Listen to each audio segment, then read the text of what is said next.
नमस्कार विद्यार्थियों।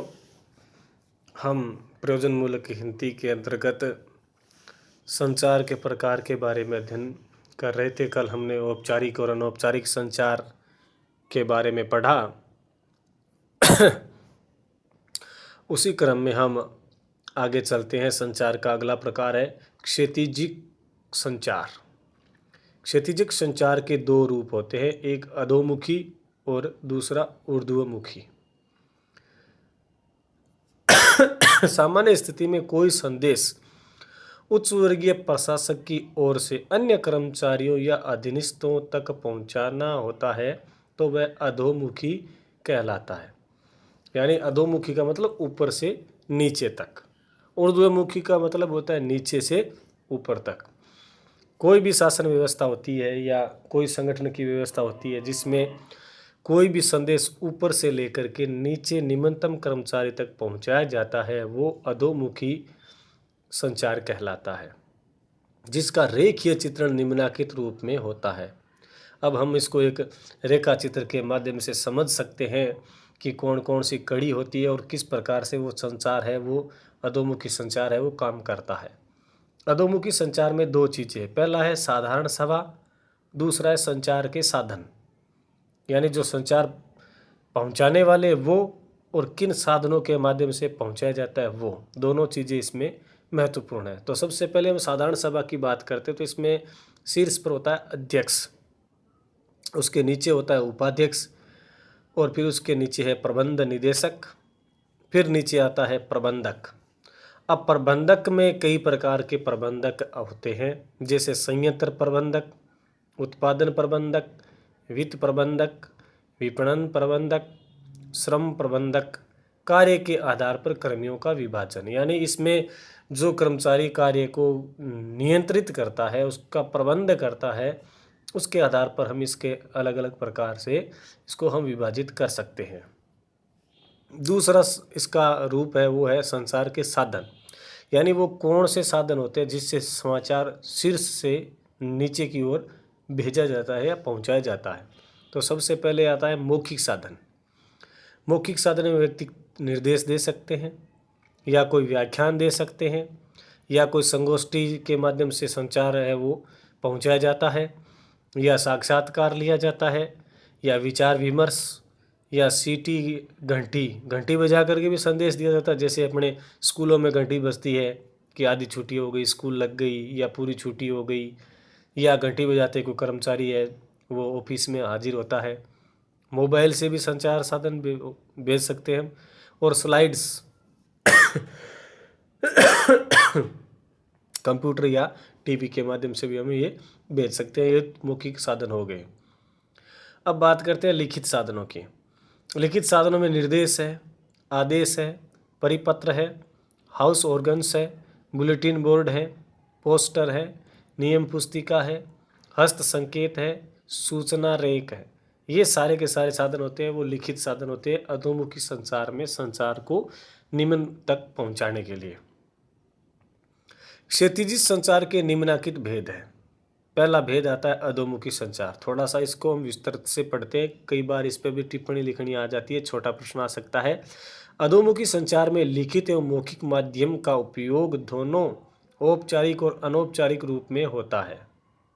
अधोमुखी संचार के लाभ निम्नलिखित है। यानी ये एक ऐसी संचार पद्धति है जिसमें औपचारिक और अनौपचारिक दोनों में इसका प्रयोग किया जाता है।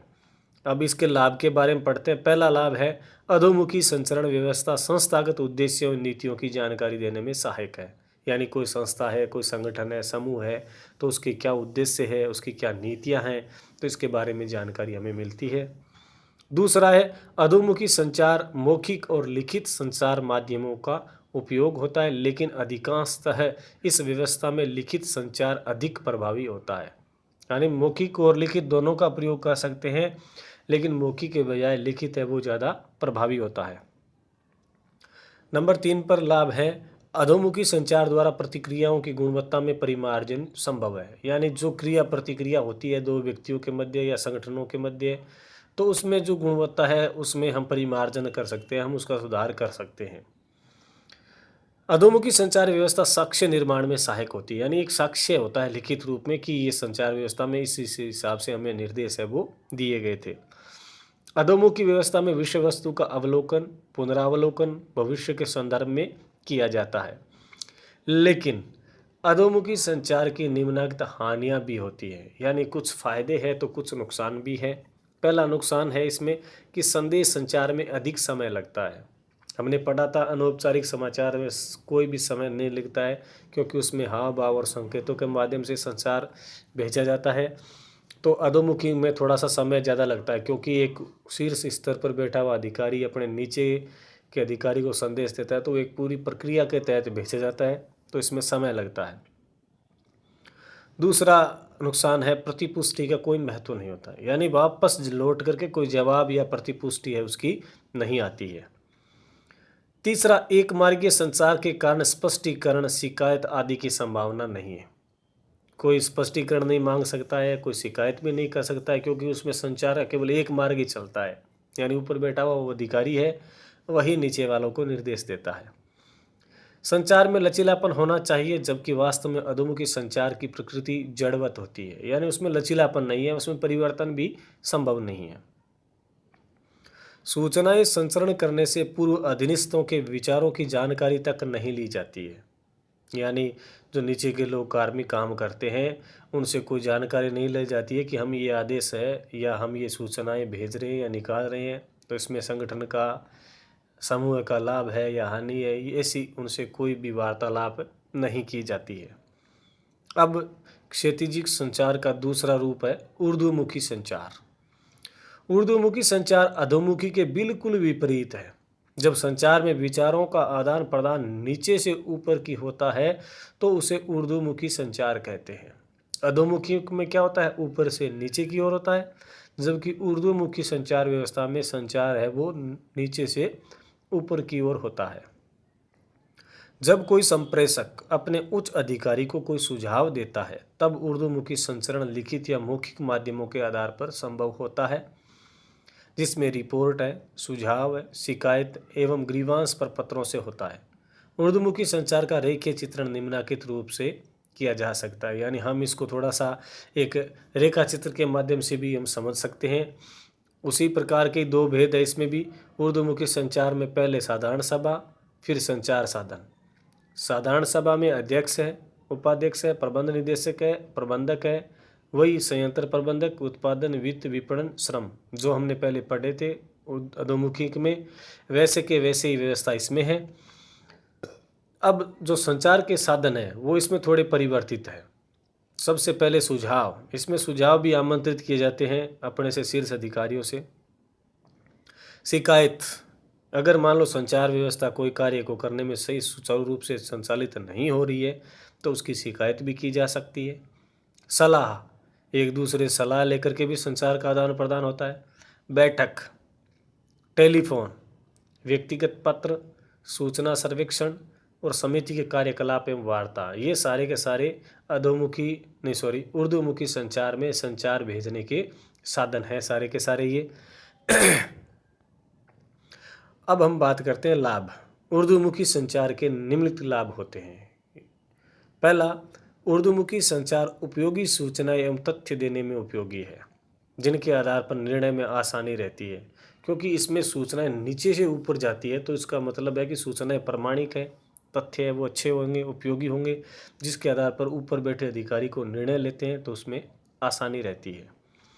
नंबर 2, प्रजातांत्रिक नेतृत्व में ऊर्ध्वमुखी माध्यम वृद्धि एवं विकास में सहायक होता है, यानी सबसे संचार की उत्कृष्ट पद्धति है वो प्रजातांत्रिक पद्धति में ऊर्ध्वमुखी संचार माना जाता है, जो नीचे से ऊपर तक संचार है वो भेजता है। तो इसमें संगठन की वृद्धि और विकास भी सहायता करता है।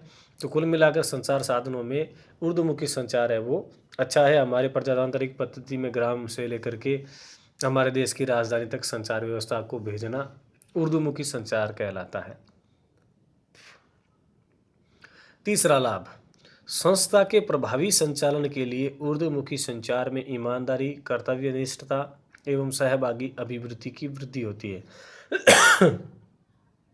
इसमें क्या होता है कि नीचे के समस्त कर्मचारी सम्मिलित होते हैं और वो भी इस बात में बढ़ चढ़ करके सहभागी बनते हैं कि हमसे राय ली जा रही है, सूचनाएं मांगी जा रही हैं, तो वो ईमानदारी और कर्तव्यनिष्ठता से सारी सूचनाएं हैं वो भेजते हैं अपने से ऊपर के अधिकारियों को।